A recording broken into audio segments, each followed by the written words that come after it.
What a boring story. Boring story, nothing's happening. So I want to make my story more interesting. That's my job as a storyteller. So let me see if I can make my story more interesting. Can I? By doing that? Does that make my story more interesting? No, because you don't know what that is.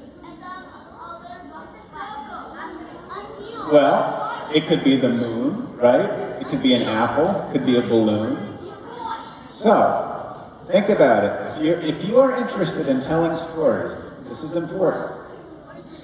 You have to give your readers enough information so that they understand what it is you're trying to say. I haven't given you enough information yet about what this is. So let me give you some more information. Yeah, exactly. It's got stitches, it's a baseball. Or I guess it could be a softball, too. So, it's not a tennis ball, because tennis balls don't have stitches. That's part of the information. Okay, now,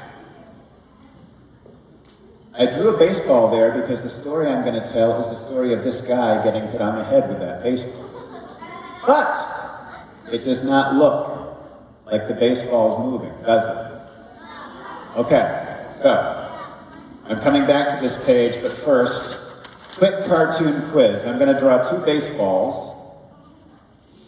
Think like a cartoonist. How do I make these baseballs look like they're moving? Lines, exactly. They're called motion lines, okay? Who invented them? Cartoonists. Now, so I'm going to make both these baseballs look like they're moving. And you are going to tell me which baseball is moving faster, top or bottom. Top is correct. Here's why. Cartoonists find simple ways of showing things that happen in real life. In real life, let's say I took this and I threw it as hard as I could across the room. It would travel in a straight line, more or less, because I had thrown it so hard.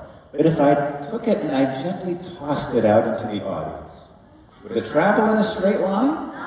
No. It would travel in a curved line.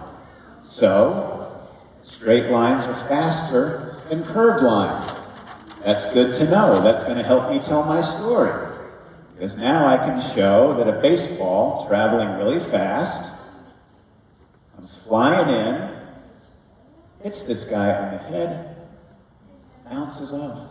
Straight lines, curved lines. Okay. What else do cartoonists do? Well, most comics don't just use pictures, they use words as well.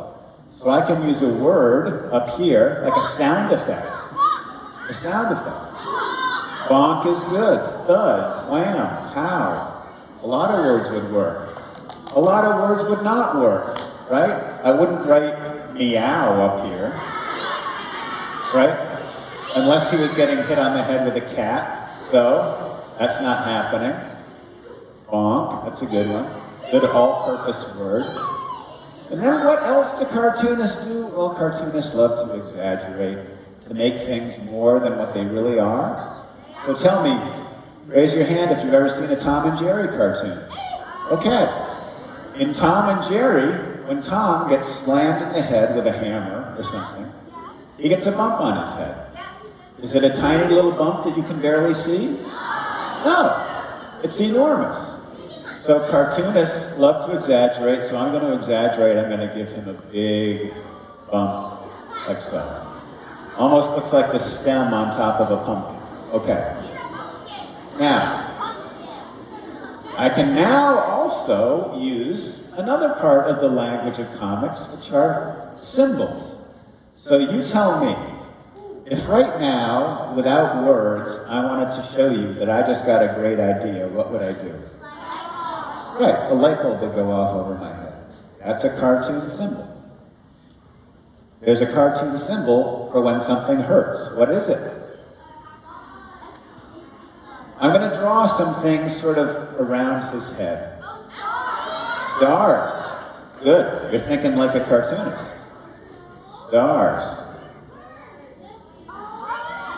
I heard someone say birds. Very good. What do birds mean? Birds flying around your head mean what? Yeah, you're dizzy. You're dizzy. Stars mean that something hurts. Okay. So I've got my motion lines, my sound effect, my big exaggerated bonk, got my cartoon symbols. I guess my story is done. No? No, because look at his face. That is not the face of someone who just got hit in the head with a baseball. And there is not just one way to do this. There are many ways to do this, but I'll just show you one. So let's turn these eyes into closed eyes. And let's turn this mouth into a mouth like this. Okay. So, the moment of impact, right? You squint your eyes, you grit your teeth. So he's been hit on the head with a baseball. Let's say that after getting hit on the head with a baseball, he got very angry. Okay. So let's make him angry.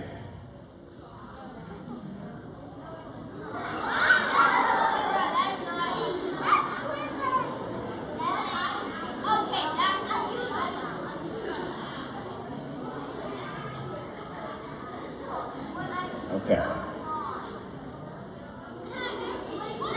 I'll still give him a bump on the top of his head. Now, all of a sudden, I'm going to give him ears. He didn't have ears before. Why am I giving him ears now? Because what?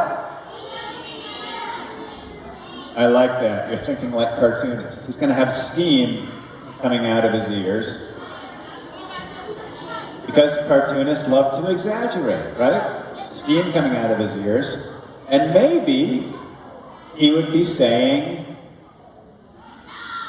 ow. Okay.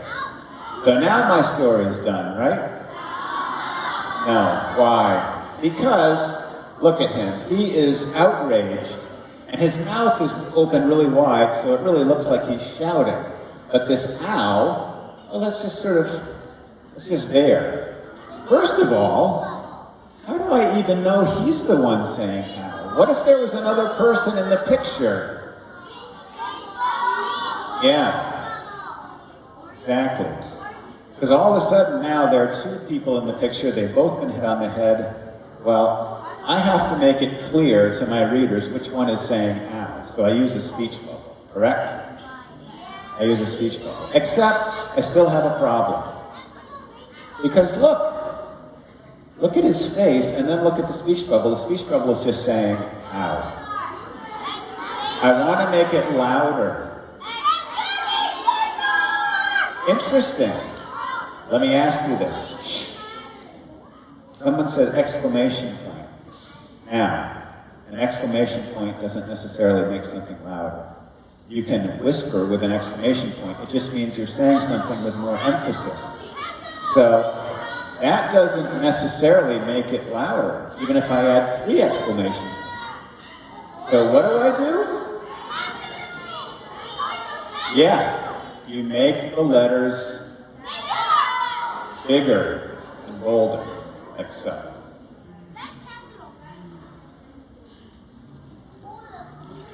So if you ever read a comic book and something explodes, the letters B-O-O-M are going to be huge and big and bold. They're not going to be tiny. So same thing with this ow. Now, should I just use the same sort of speech bubble or should I do something different? Spiky? Someone said spiky. Yeah, spiky. Okay. So, ow. There we go. Now.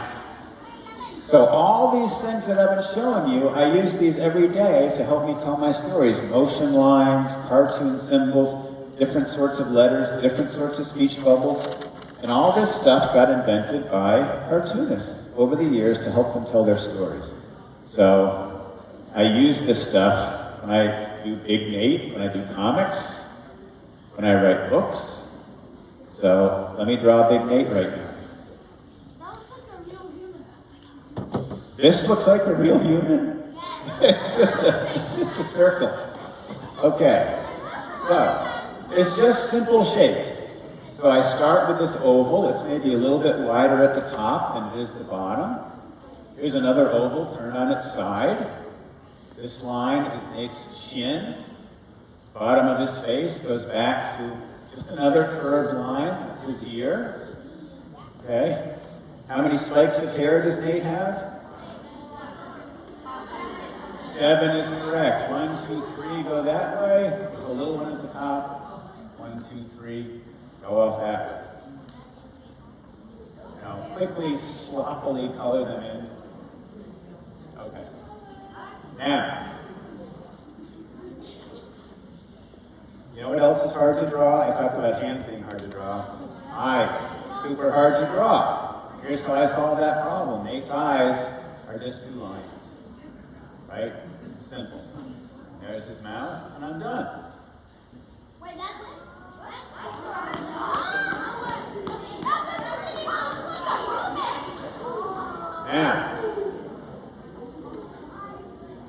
Now, okay.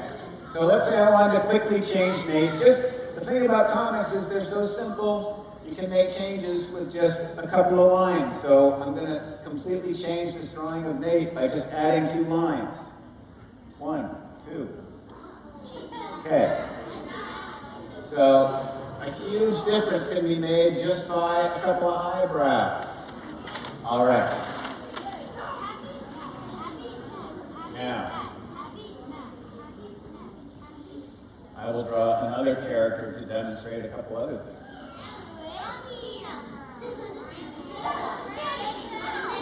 I'll draw Teddy. Okay, here's Teddy.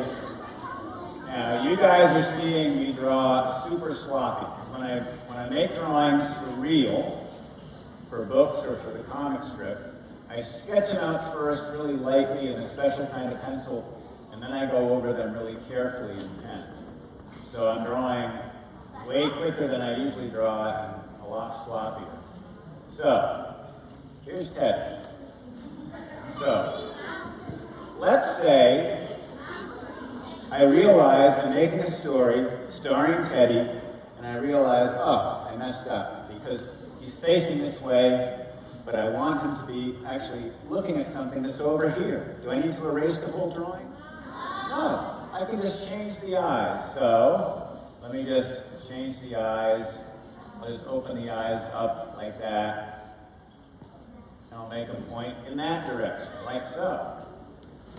And depending on what sort of mouth I draw, well, he can be looking back at something that he's excited about, or he could be looking back at something that maybe he is not so excited about. What are these that I'm drawing right now? Right. Those are called sweat beads. So remember, cartoonists like to exaggerate. So in real life, when you sweat, the sweat sort of trickles down your forehead. In comics, when you sweat, it flies off your head. Okay. Is that a fish? I said fish. Is that a fish? Okay.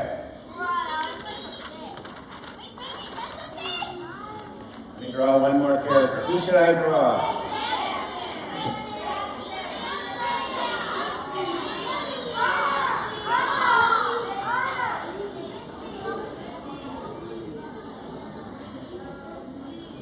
All right. Who is it? That's right.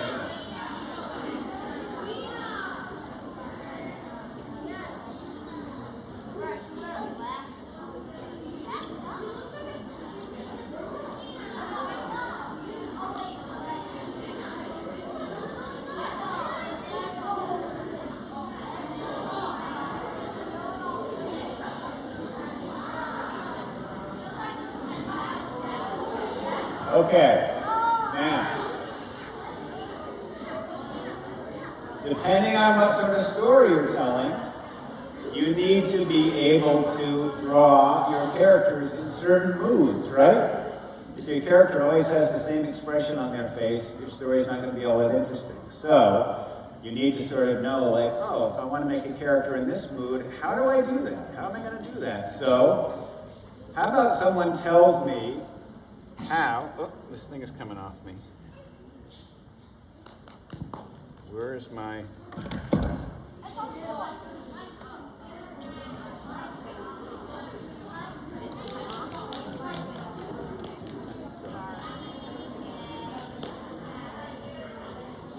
Okay, can you hear me? Thank you. So, let's say I wanted to draw Gina, and I wanted to make Gina sleepy. Okay. Interesting. So, let's start with her eyes. If I want to make her sleepy, am I just going to draw eyes the same way I always do, just two vertical lines? What am I going to do?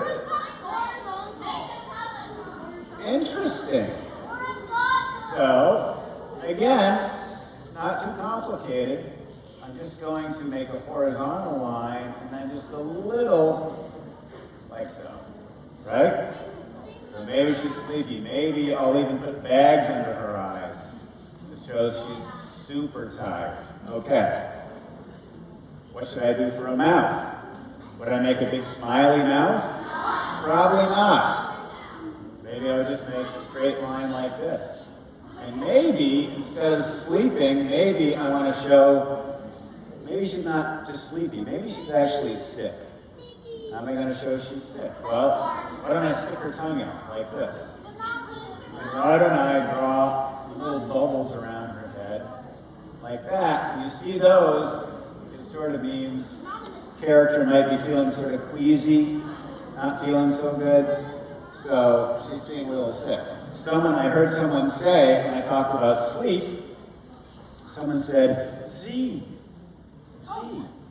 Well, who invented that? The idea that the letter Z stands for sleep. Cartoonists. And why did they choose Z? They could have chosen any letter. Why Z? Right. Because of all the letters in the alphabet, which sounds the most like snoring? Z. Okay.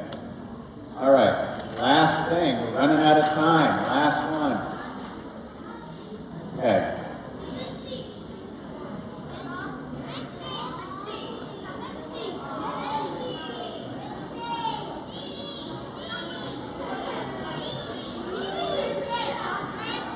All these Francis.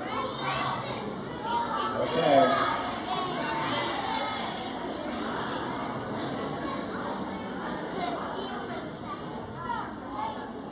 All right, now. So let's say I do this again. Let's say I do those same sorts of eyes. Does that mean that Francis is going to be sick or Francis is going to be sleepy? It could, but it could mean something totally different. Watch. Ready? He's depressed? Are you sure he's depressed?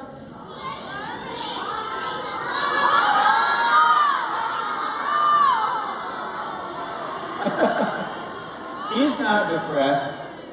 He's in love.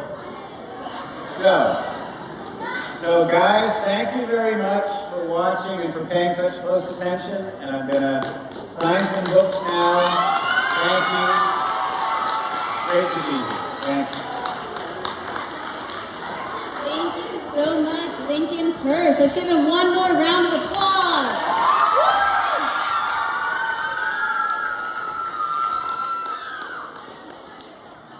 Now, a lot of you have ordered some big mate books. So, those of you that ordered books, we are going to have you line up in just a moment to get your books from the table behind me. After you get the books from the table behind me, then you will line up and Mr. Peirce will be signing the books over by the red tablecloth over there. I sent your teachers a spreadsheet with all of your names on it. Also, a lot of your parents have probably told you if they ordered books for you to have signed at the event. If you are not sure, then you can ask me or your teachers because they also have the document on it. We have probably, I think we had about 65 books ordered. So there's quite a few of you that ordered books to get signed. So raise your hand if you know your parents ordered a book for you. Awesome, hands down. Raise your hand